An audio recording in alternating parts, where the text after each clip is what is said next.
We are back on the hunt for NES bangers for the NES Top 40 at 40. And our hunt this time takes us from the fine city of Norwich to our nation's capital, London. And in this episode, we pick up not only one of the most expensive NES games on the list, but one of my most wanted video games of all time. I cannot wait to play this game. This year sees the 40th anniversary of my life, and 2025 sees the 40th anniversary of the iconic Nintendo Entertainment System. And to celebrate these two milestones, I wanted to build my dream NES collection and prove the only reason we grow old is because we stop playing. This is the NES Top 40 at 40.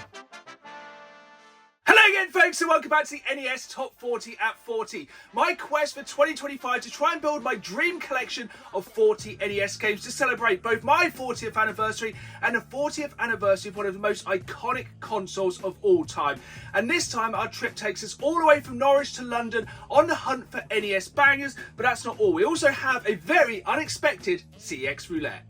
If you enjoyed this video, please hit that like button and please subscribe. So I put new videos out every Saturday night at 5, as well as bonus content throughout the week, and I really want you folks along for the ride. If you ever miss an episode of the NES Top 40 at 40, fear not, I'll link them all down below in a playlist. Our NES hunt starts this time right here in the fine city of Norwich at the Norwich Video-game Retro Market. And video game markets such as this one are some of the best places to find the best NES games for your collection. So fingers crossed this time we can find a couple of NES bangers to cross off the list. The Norwich Video-game Retro Market has gone from strength to strength over the past few years, only getting bigger every time. And it is an incredible place to find not just NES bangers but loads of retro game goodness. And I was lucky enough to have early entry, 45 minutes before early bird entry, and this was a great opportunity to try and get some early morning bargains, because we all know at gaming markets such as this one, the cheapest items and sometimes the rarest items go very quickly. And I'm hoping with this head start this time we can pick up some NES bangers, not necessarily cheap ones, but maybe some of the rarer games on our list, as this is the place we are most likely to find some of the rarer games on this list. So wish me luck. It doesn't take us long to find a game on our list. Gradius here for £18. Now at the start of this quest I set a rough price which I had in mind for every game on the list. That was the CEX price at the time of making this list, and I am trying to the best of my abilities to either match or beat these prices. Now this may sound like a tall task, but we are under halfway through this challenge and I still think we have time to be patient. And with gaming markets like this, it really pays to shop around and find the bargains. Now from the start of this quest, I said we are aiming to pick up these games cart only. But if we do get a good deal on a boxed copy, I will pick it up. So Star Wars is normally around a £10 game, but with the box in that condition, I didn't decide to pick up because half the box was missing. But if we can find these games in box condition for a good price, I'm picking them up. And speaking of good prices, there was some shockingly good prices on this stall right here, and a game I never knew existed on the NES. Battletoads Double Dragon. Now it isn't on the list, but like I've said, if I find hidden gems or just games I didn't know exist, I'm going to pick them up, especially if I think it's a good price. But this game is on our list, Rush and Attack. But it's early days here at the Norwich Video-game Retro Market, and I don't want to spend my entire budget too early. But oh boy, so far this stall has the best games with Sin so far today. As I said earlier then, gaming markets such as this one are some of the best places to find the best games for your collection. And just look at the number of NES games on this stall. There was hundreds of NES games, and honestly I'm seeing over the course of this year less and less NES games, and this is probably the most NES games I've ever seen in one place. There were so many games I have never heard of. Growing up, I never had my own personal NES. I only had a few friends who owned one, and I only got to play a handful of games. And it's a console I've not given the due attention to it needed over the past few years. There are so many games I'm seeing here that I never knew existed, and so many more games I want to add to my collection. Throughout this NES collecting adventure, I have simply learned this console has one of the greatest libraries of all time.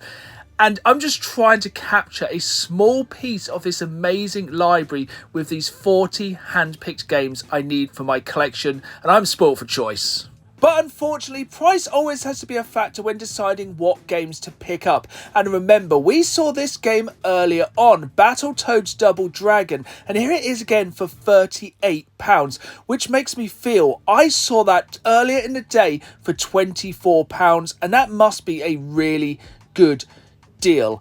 I didn't want to check prices while I was here, as I just wanted to kind of go off feeling and just enjoy being in the moment. And trust me, I was having an absolutely incredible time. After going around the entire gaming market, I decided it was time to make some decisions, and I decided the price was right on this one. Battletoads Double Dragon. I've also managed to bundle this with this copy of Rush and Attack for just £30. So for both of these games for 30 quid, I'm very happy indeed. There we have it then, folks. That was the Norwich Video-game Retro Market, and as always, it had been an absolutely incredible day. Check my other videos here on the channel, as I managed to pick up some absolutely amazing games here for the collection. But today we managed to pick up some absolutely awesome NES bangers. Let's head back to the games room for the pickups. Here we are then, back in the games room after the Norwich Video Game Retro Market. And if you liked what you see, you haven't got long to wait until the next one. The 26th of May, it returns to the Forum Norwich for the May Bank Holiday Monday, and hopefully I'll see some of you there. But back to this time, we managed to pick up not one, but 2 NES games for the collection. But only one of these was on our list of 40 games we are aiming for. But I've said all along, I'll always pick up bonus or extra games if I can get them at a good price, or if they just interest me. So the first game we picked up was on the list, and it's this game right here, Rush and Attack.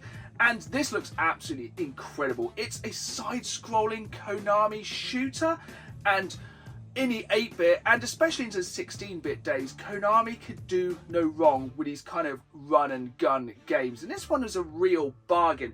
I got this one for £7, but I did manage to bundle this with another game. And I got these at a really good price, especially considering these were at a gaming market. So I got this game and another game for just 30 quid. And if I picked up both of these games from CX, it would have cost me £33. So being the CX price is always a bonus. But the second game I picked this one up because I'm really interested by this game. Battletoads is on our list of 40 games I'm trying to find, but I just thought getting both these games for 30 quid, this is a really good deal. And this game is Battletoads Double Dragon. Now, I love beat-up games, the kind of side-scrolling beat-em-up games and side-scrolling shooters, and just the combination of Battletoads and Double Dragon. How can this not be awesome? And as soon as I saw this, I thought, yeah, I'm going to pick this up, especially because I thought it was a good price at 24 quid, and it turns out that is a pretty good price. It's still cheaper than CX, but to pick up both of these games for 30 quid at a gaming market was an offer I couldn't refuse. Our NES hunt this time continues in London. That's because recently I was down in London for a business trip, and I managed to score a few hours free to go on a game hunt at some of the local CEX stores. That's because I didn't realise some of these CEX stores open till 7 PM. So after my day's business had been conducted, I still had time to hit the road and try and hit up as many CEX stores as possible. But I was limited at what stores I could visit, and this one was within walking distance of my hotel, CEX Whitechapel. Now, I had no idea if they had any NES games in stock. I was just taking a risk, so let's hope this time this risk pays off. Now, this was a fairly small CEX store, but it still had a really good selection, including some rarer CEX rarities and some good retro games. But unfortunately for us this time, no NES games. But But trust me, I struck gold here, or should I say I struck steel, as I found some amazing steelbooks. But that, my friends, is a story for another time. One store down, let's hope we have more luck in the next. I had one more opportunity to game hunt while we were in London. I had a conundrum. I could either head to Islington and pick up a copy of Mario 2, or I could take a risk and head to Elephant and Castle and try and pick up another game which was on our list.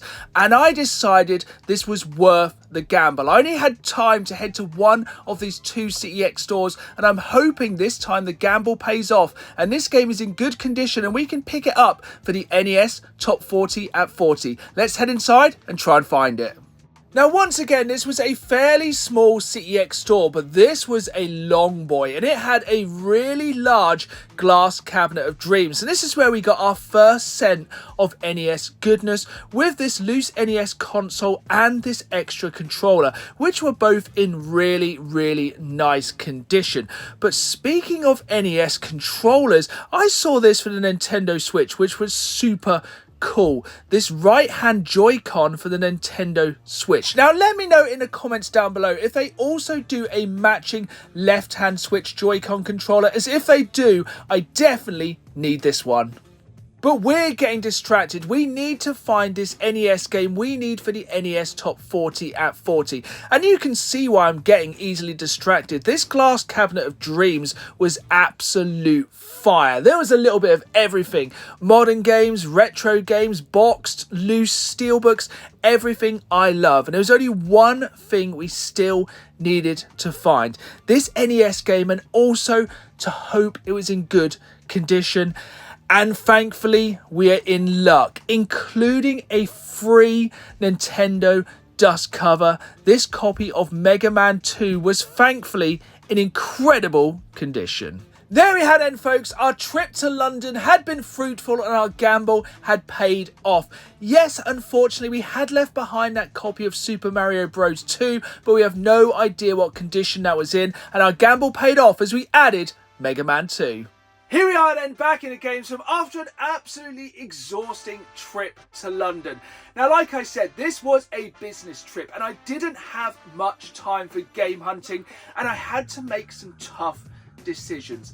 Yes, I left behind that copy of Mario 2, but I have no idea what condition that game was in. But thankfully, we did manage to pick up this copy of Mega Man 2 with the NES dust sleeve for a really good price, and thankfully this is in really good condition. But let me know in the comments down below, would you have taken a risk on this game like I did, or would you have risked it and gone and picked up that copy of Mario 2?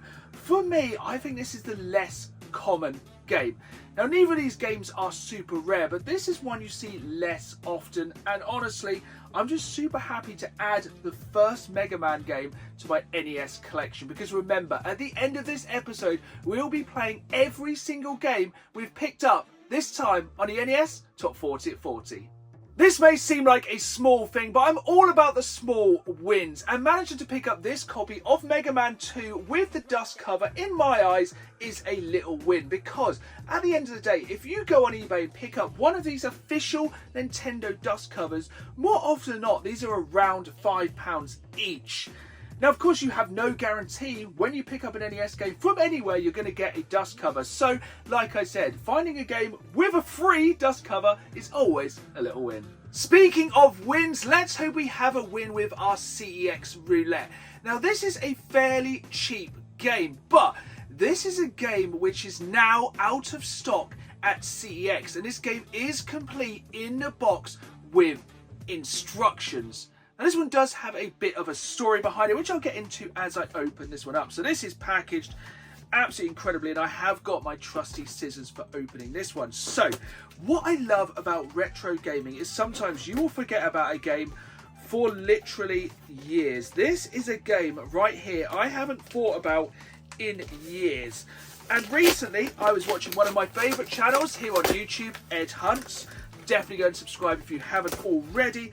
And he picked up this game from his local car boot. Now, full disclaimer, this is not an NES game, but it is an 8-bit game. So I thought, you know what, it kind of fits the theme of the episode. And spoiler alert, this looks like it's an absolutely fantastic edition.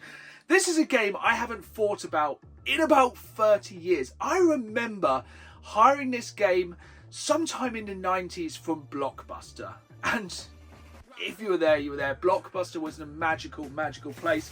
And one weekend, I decided to hire this game for my Sega Master System. Because back in the day, I didn't have an NES, I had a Master System. And I hired this game right here, Slapshot, for the NES. Sorry, for the Master System. And yeah, I saw on Ed Hunt's channel, he picked this up at the car boot, and I just thought I need to add this to my collection. And this was the only copy on CEX complete with the manual. And straight away, this looks like it's in absolutely incredible condition. This has been packaged so well. And that's a weird thing about nostalgia. It's basically brand new, folks. This is the thing about nostalgia. You may be wondering, Dan, why do you have such nostalgia for a £12 ice hockey game from CX? Well, basically, I just do. I picked this game randomly up from Blockbuster to hire, and yeah, it just brings back such memories. And honestly, for me, that's what retro games collecting is all about, just the memories. And honestly, this game just brings me so much joy. I just remember it so vividly. It's essentially like a top-down ice hockey game, but it just breaks into a fight as ice hockey does so often. And yeah, this is definitely a CEX roulette win. It's got the hang tab, the manual. It's in incredible condition. If I had to be even remotely finicky, oh, the sticker's slightly broken on the side, but like this is in incredible condition, and very happy with this CEX roulette win. Which brings us on to our final pickup this time, and this is a big one. This is one of the more expensive games on our list of 40 games I am trying to find. And this is a game for one of Nintendo's biggest franchises I have never played. That's because I'm stubborn. I wanted to play this franchise from the start, from the very first game released on the NES, on the original hardware, from the original cartridge. Now, this is an eBay pickup, simply because this was an offer I could not refuse. This is a game I've not seen at any gaming market or any CEX store or anywhere so far on my quest to find these 40 NES games. And at the time I bought this on eBay, there was no copies of this game for sale on CEX. But CEX sell this game for £85. And I was watching a copy of this game on eBay for £63, which is considerably cheaper. But then I got an offer from eBay for £56, and I was like, that's an offer I cannot refuse. I won't leave you wondering too much longer. This is Metroid for the NES with the free dust cover per se once again, and this is in incredible condition. This is a game I have wanted to play for so many years. This must be one of the most famous, popular, much loved NES and Nintendo games I've never played. Like I said, I've never played a Metroid game because I've been waiting to play it from the beginning. And I love game hunting in the wild, at game stores, CX stores, gaming markets, but to be able to get this game on eBay for 30 quid less than it would have cost me in CX, it was just an offer I couldn't refuse. And remember, at the end of this episode, we are playing every single game I've picked up this time for the NES, and honestly, this is one of the most excited I've ever been to play any game on any console. So please stick around as I play Metroid for the first time ever. There we have it then, folks. That was another episode of the NES Top 40 at 40, and 4 more NES games to add to my ever-growing collection, 3 of which we had on the list, and 1 of which, with Metroid, is one of my most wanted games for any console. And I'm super excited to play every single game we have picked up this time in the next few minutes, especially Metroid. I hope you stick around to join me to play all 4 of these NES games for the first time ever. If not, I'll see you on the next episode of the NES Top 40 at 40. I hope you've enjoyed this episode. If you did, hit that like button, subscribe, and remember, life begins at 40 and we only grow old because we stop playing. See you all soon! Let's get into some NES gaming then, and we are starting off with Russian Attack from Konami, and I've heard nothing but good things about this game, but games like this back in the day were super tough, and I'm expecting this could be a very difficult game. At the end of the day, back then, these games had to last you a long while, and one of the ways these games lasted longer was the difficulty. Now, I thought this was a run and gun kind of game, side-scroller, but I think it's seemingly, you just have a knife, so you got a jump button. This literally just seems to use the A button, nothing else, and this is old school kind of tough. I think you take one hit and that's it. So I'm going to have to play this super cautious, but this guy is good with a knife. And essentially you can stab as fast as you can press the buttons, so there's going to be a lot of stabbing going on here. There's a different like zombie looking enemy down there. So let's drop down here. So we've got to jump over these mines. Going to wait for this person so he's not going to like ruin the timing of my jump. Okay, we're doing alright here. Stab some more people. So you may have noticed we are playing this through emulation today. That's because my NES is not feeling too well today. It is feeling a little bit under the weather and unfortunately has decided not to load any cartridges. So ooh, that was close. It's not loading any cartridges, so we are playing today on this 4K 65-inch TV through the Retron HD. So you will see there's a little bit of screen tear in the top, but the emulation isn't perfect, but it does the job for today, so we can experience a lot of these games. And that is what I mean by old school hard. One mistake and you are dead. Let's see if we can get to the end of this level though, because this does actually have checkpoints. So a lot of these games back then would throw you back to the start of the level. At least this does have a checkpoint system. I think, even though I feel like we've gone further back this time, are we further forward? Strange. Right. Deal with these stragglers. So where's that guy who's laying on the floor? That seemingly seems to be our weakness at the moment. Look up here. If there's that many people down there, I'll just stay up here. And kind of jump across. See, I kind of feel like we're just kind of following these guys wherever they're going. I just hope they don't turn around at some point and suddenly attack us. So another landmine on the floor there. Let's wait for the enemy to come past. Oh, bad timing, bad timing. Timing of the jumps is everything in this. That was a terrible time to pick to jump. Come on, Dan. We can get through this. It's just about not taking any kind of risks. It's the person on the floor that concerns me. Okay, so he's not on the floor. Ooh, rocket launcher. Okay, I'm going to have to get up there and get the rocket launcher. Come on, stop coming for a few seconds, people. I need to get up here and get this rocket launcher. Okay, we have the rocket launcher. Oh, so that's what the B button's for. The B button is to fire the rocket launcher. Take that. Ah, we got the person near the missile. No! A second part! Where did he come from? Like I said, this game is old school tough. Like one hit and you were back, but at least it's not right back to the start of the level, because that was always like a killer to get like so far. I did feel like that person was waiting to give you the rocket launcher. It's just all about patience and timing, which is two things I do not have in a very large amount. Ooh, that person really tried to jump at me then. I'll let these guys go past. There's a lot of Okay, I really thought I hit that person then. Okay, so I just want to get past. Right. Rocket launcher, jump the mine. We are getting there, folks.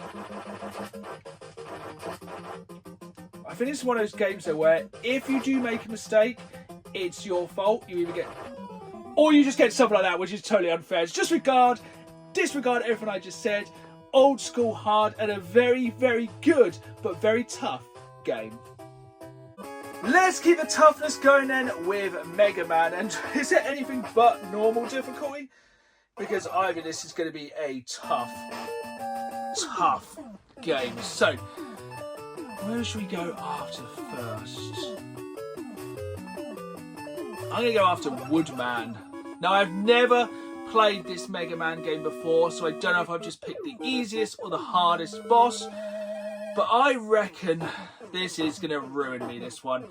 I am not great at these kind of side-scrolling kind of platformy games, and I think I'm going to get absolutely ruined with this one. Which is looking...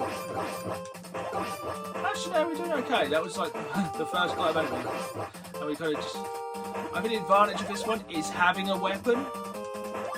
As silly as that sounds, some of the games like this where you do not have a weapon make it way harder, but I feel like I'm also kind of backtracking rather than going forward. And it seems like every time I backtrack, all enemies come back. So maybe it's going to be kind of more of a run and gun rather than kind of stand and fight. Because the thing is, we're going to get definitely overwhelmed with enemies. Okay, made it through the first area. And this is like the first Mega Man game I've played in a very, very long while. But I think because a lot of the time I've just been kind of put off thinking they're going to be incredibly hard. But so far, this is kind of fairly different. You know, it's hard, but it's kind of... It's justifiably hard, if that makes sense.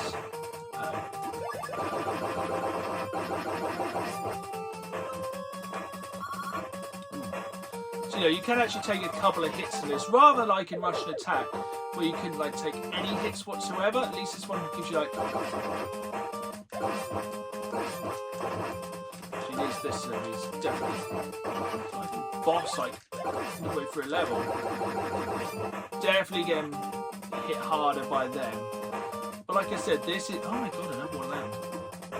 This is not my kind of game I'd normally play too often, because I'm not very good at these kind of games. I did have a feeling this one was going to be crushingly hard of pushing you back to the start.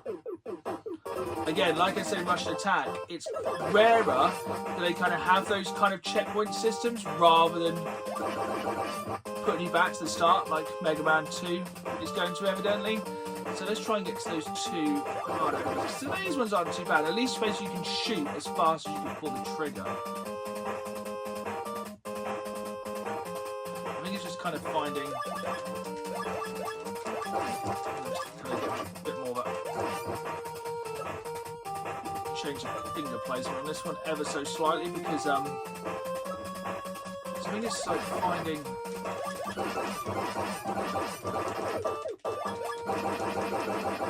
that one wasn't too bad. It's the second one, because it's kind of finding where you can kind of position yourself, where you can hit him and he can't hit you, which isn't there.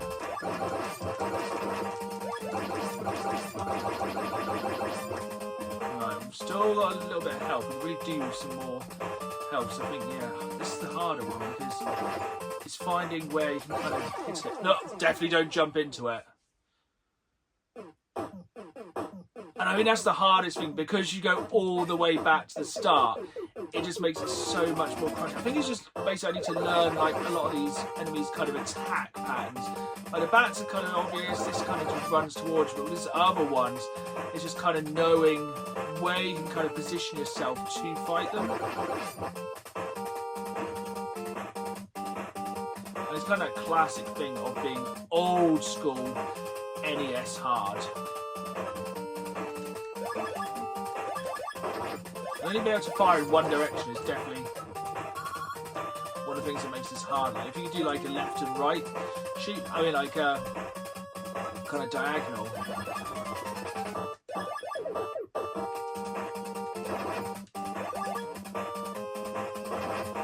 I just cannot work out where to stand to like hit this enemy.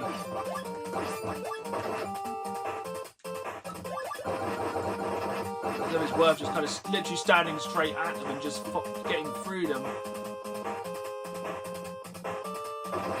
But no, this is, as I kind of predicted, absolutely ruining me and goes to show I still kind of suck at games like Mega Man.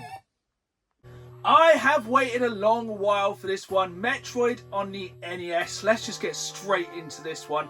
This is a franchise I've wanted to play for years, and we are finally playing it from the beginning, from the original software, but sadly not from the original hardware today. But it's just, I'm so excited because this is one of those games that's just so synonymous with not even just the NES, but with the Nintendo in general. And this is what started it all. This was one of the first Metroidvanias per se.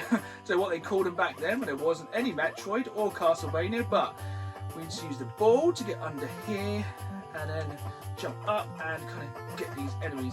So again, this is one of those kind of games where the enemies will come back if you're not very quick. And it's kind of harder to get these ones because they're so low down. So you concentrate on the ones kind of flying, get the life up there, and the 8-bit graphics and the 8-bit music on this one are incredible. Like, this is just the definition of everything which is good about the NES, especially for this period of Nintendo. Actually, no, if that enemy's going under, I'm going to go over.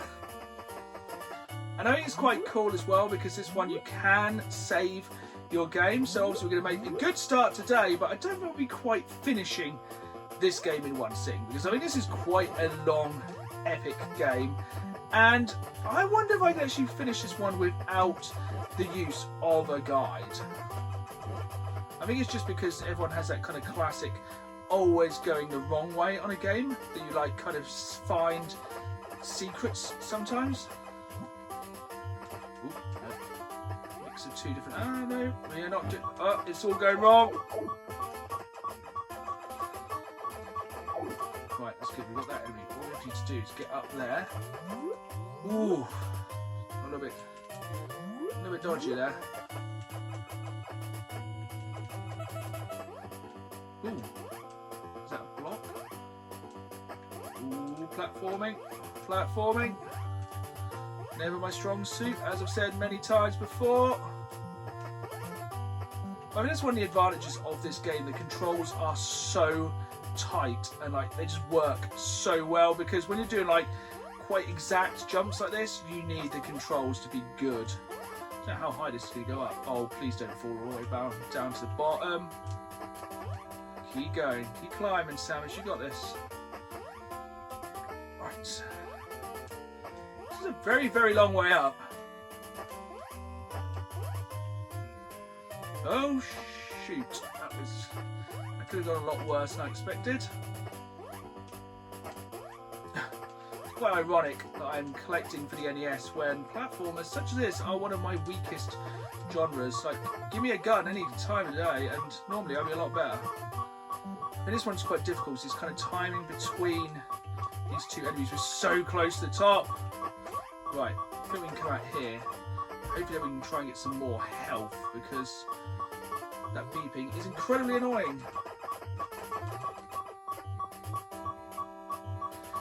I think one of the harder things about this game as well is like kind of remembering where the enemies are and also where you need to go because this is a literal maze. You know, you got to think this is where it all began. This and kind of Castlevania, those games where you can kind of make your way forwards and backwards, and it is hard to know where we're meant to be going, but I think that's half the fun of this game, is just exploring this like strange new world. Oh yeah, definitely doing a lot of dodgy jump. For some reason I feel like I shouldn't touch that sand underneath. I think that's kind of a given in a game like this. You shouldn't touch the floor. Oh, so close. I suppose one of the advantages of this game is you can save, and trust me, I will be back with this one. I am super excited to jump way deeper into this and many more NES games here on the NES Top 40 at 40. So until next time, keep playing the game. See you soon.